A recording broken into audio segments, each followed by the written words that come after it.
நாங்கள் இங்கே நடந்துகிட்ருக்க பேரணி வந்து ஜல்லிக்கட்டுக்காக. ஜல்லிக்கட்டுங்கிறது எங்களோட அடையாளம் மட்டும் இல்லை, எங்களோட முப்பாட்டனும் பாட்டனும் வந்து எங்கள் கால்நடைகளை பாதுகாக்கணுங்கிறதுக்காக போட்ட விதையில் ஒரு விஷயந்தான் ஜல்லிக்கட்டு. கிட்டத்தட்ட தமிழ்நாட்டிலையும் சரி உலகத்தில் இருக்கிற அத்தனை தமிழ் வாழ் மக்களும் இதுக்காக போராடிட்டு இருக்காங்கன்னா ஒரு சின்ன விஷயம் கிடையாது. 5000-10,000 வருஷமாக நாங்கள் பாதுகாத்துட்டு இருக்கிற ஒரு பாரம்பரியம். ஜல்லிக்கட்டை வந்து விஞ்ஞானம் பூர்வமாக பார்த்தா ஜல்லிக்கட்டு வந்து ஒரு ப்ரீடிங் சயின்ஸ். ப்ரீடிங் சயின்ஸ்னால் எப்படி சொல்கிறது, ஒரு சிறந்த மாடுகளை தேர்ந்தெடுத்து அந்த மாடை வந்து பசுவோட உடல் உறவு வச்சு அதிலேருந்து கிடைக்க போகிற மாடுங்களோட கன்றுகளை வச்சு சிறப்பான பால் உற்பத்தி செய்கிறது. இதுக்காக வந்து ஒவ்வொரு மாடுலேயும் ஒவ்வொரு ஊர்லேயும் ஒவ்வொரு மாடு தேர்ந்தெடுத்து அந்த மாட்டுக்கு வந்து ஊரே பராமரித்து அந்த மாடை வந்து ஜல்லிக்கட்டில் பந்தயம் வைப்பாங்க. ஜெயிக்கிற மாடு ஜல்லிக்கட்டுலேயும் தோக்கிற மாடு உழுவுக்கும் வண்டி இழுவைக்கும் பயன்படுத்தப்படுது. நாங்கள் ஒன்று மற்ற ஊருக்காரங்க பண்ணுற மாதிரி மாடுகளை கொன்று அதை விதைச்சி பண்ணுற மாதிரி. இப்போ பீட்டா என்ன சொல்கிறாங்கன்னா, நாங்கள் வந்து மாடுகளை துன்புறுத்துகிறோம், மாடுகளை கொன்றோம் அப்படிங்கிறாங்க. ஆனால் இதுவரையிலையும் ஜல்லிக்கட்டில் வந்து எந்த மாடும் இறந்ததுக்கான ரெக்கார்டே இதுவரையும் அவங்களால கொடுக்க முடியல. கிட்டத்தட்ட வந்து ஒரு 5000-10,000 வருஷமாக 5000-10,000 வருஷமாக போகிற நடந்துட்டு இருக்கிற இதை வந்து திடீர்னு நீ வந்து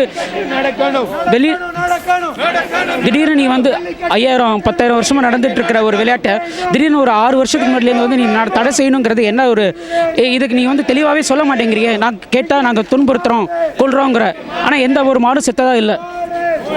நான் அருண். நான் வந்து ஒரு தமிழன் தான். இருந்தாலும் இந்த தமிழ் கலாச்சாரத்தில் நானும் ஒரு இளைஞனாக பங்கெடுத்ததில் எனக்கு ரொம்ப சந்தோஷமாக இருக்கிறது. இருந்த போதிலும் நானும் வந்து இந்த கலாச்சாரத்தை கண்முன்ன பார்த்து வளர்ந்து, நானும் ஒரு விவசாய குடும்பத்திலேருந்து வந்த ஒரு பையன்தான். அப்படி இருக்கிறப்போ இந்த கலாச்சாரத்தை வந்து ஏதோ ஒரு நாட்டில் இருந்து வந்த ஒருத்தனுக்காக எங்களால் விட்டு கொடுத்தலாம் போக முடியாது. எவனோ வந்து எங்ககிட்ட சொல்லுவான், நீ இதை விட்டு கொடுத்துட்டு போ அப்படின்ட்டு. நாங்கள் ஈஸியாக விட்டு கொடுக்க மாட்டோம்.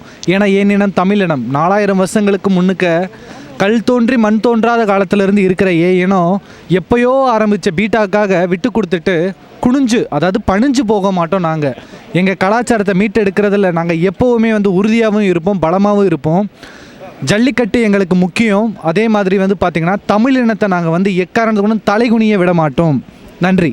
ஸோ இப்போ இன்றைக்கி வந்து இங்கே கூடியிருக்கிறோம். இங்கே வந்து ஈழத்தமிழர்கள் மற்றும் தாய் தமிழகத்திலிருந்து அனைத்து தமிழர்களும் வந்திருக்கிறார்கள்.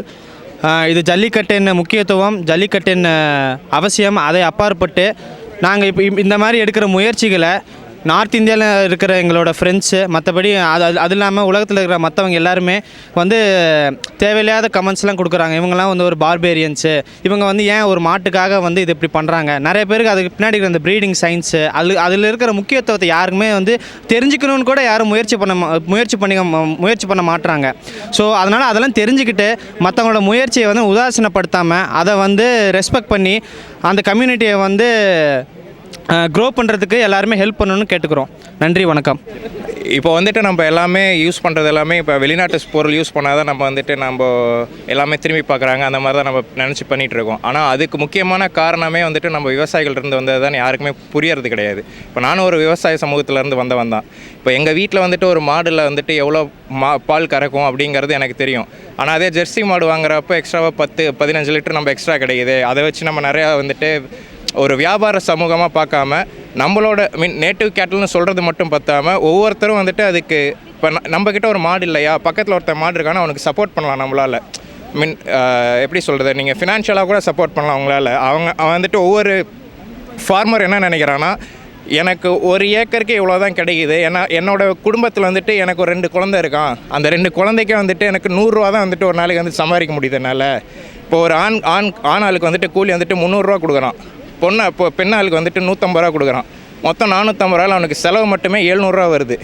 ஸோ இப்போ வந்துட்டு ஒரு ஸ்டேஜை தாண்டி வந்துட்டோம். செகண்ட் திங் வந்துட்டு நம்ம எப்படி காப்பாற்றணுங்கிற ஒரு ஸ்டெப்புக்கு வந்துட்டு நம்ம ஒவ்வொருத்தரும் வந்துட்டு நம்மளால் முடிஞ்ச ஒரு அட்லீஸ்ட் ஒரு 1000 ரூபா நம்மளால் முடிஞ்சது. இப்போ நம்ம இங்கே ஒரு மெக்டி காஃபி குடிக்கிறோம். அந்த மெக்டி காஃபி டிமார்டன்ஸ் காஃபி, அந்த காஃபியோட இதை வந்துட்டு மொத்தமாக ஒரு 10 பேர் நம்ம சேர்ந்து அதை நம்ம ஒரு ட்ரஸ்ட் மாதிரி இப்போ வந்துட்டு புதுசாக நாங்கள் அக்னி சிறகுகள், தமிழ் அக்னி சிறகுகள்னு சொல்லிட்டு புதுசாக இப்போ இதை வச்சு இந்த காளைகளை வச்சு நாங்கள் ஃபார்ம் பண்ணது.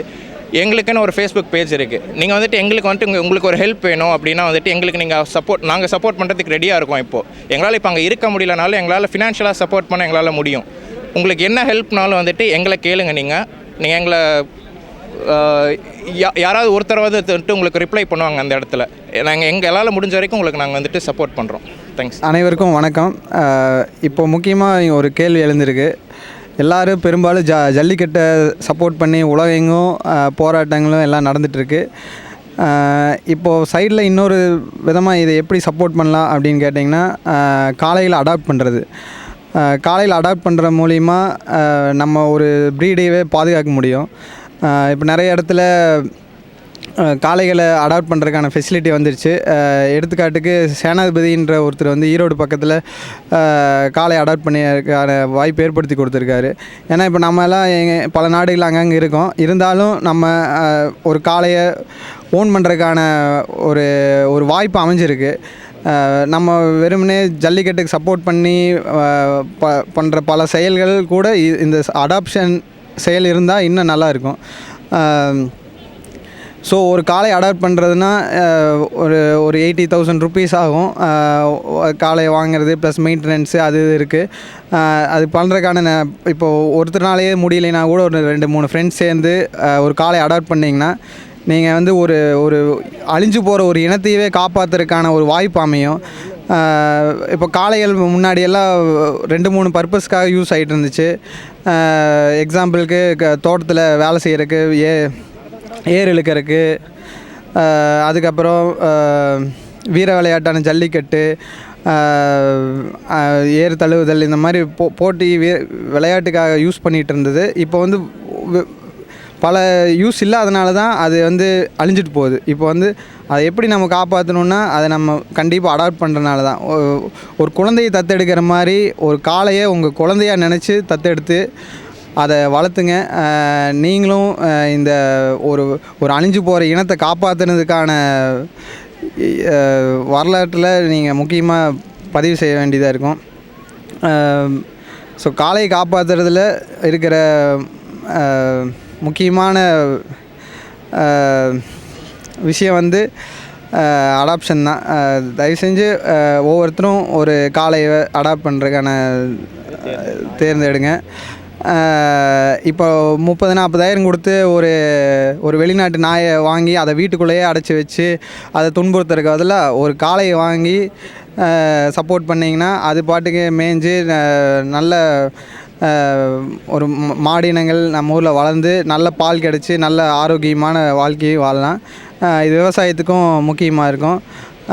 நம்மளோட நாட்டை காப்பாற்றுறதுக்கான ஒரே வழி இப்போ விவசாயத்தை தூக்கி விட்றது தான். இந்த போராட்டம் இதோடு முடிஞ்சிட போகிறதில்ல. விவசாயம் பெரிய ரேஞ்சுக்கு வரணும்.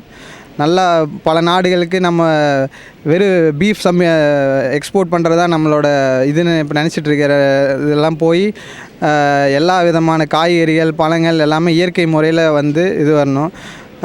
முன்னாடியெல்லாம் பல காளை மாடுகள் அங்கங்கே இருக்கும்.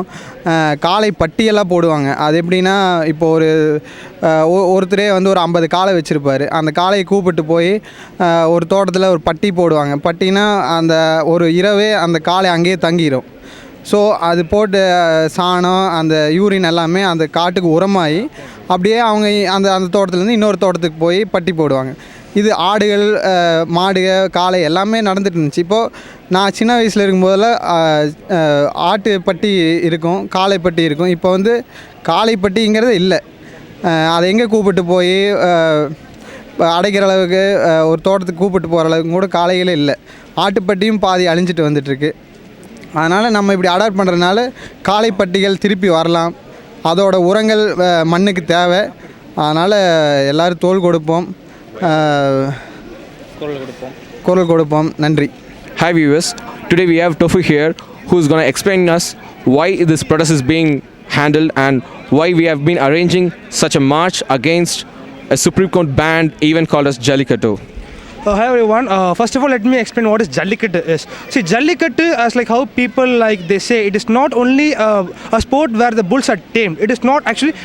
There's no taming of bulls in Jallikattu. Jallikattu is a process where particular breeds. There are only 4 to 5 type of breeds. Like in Tamil they say like Kangayam, Pulikulam, Omblacheri, and Theni Malimadu. Only these types of bulls are picked up and Jallikattu sport is done.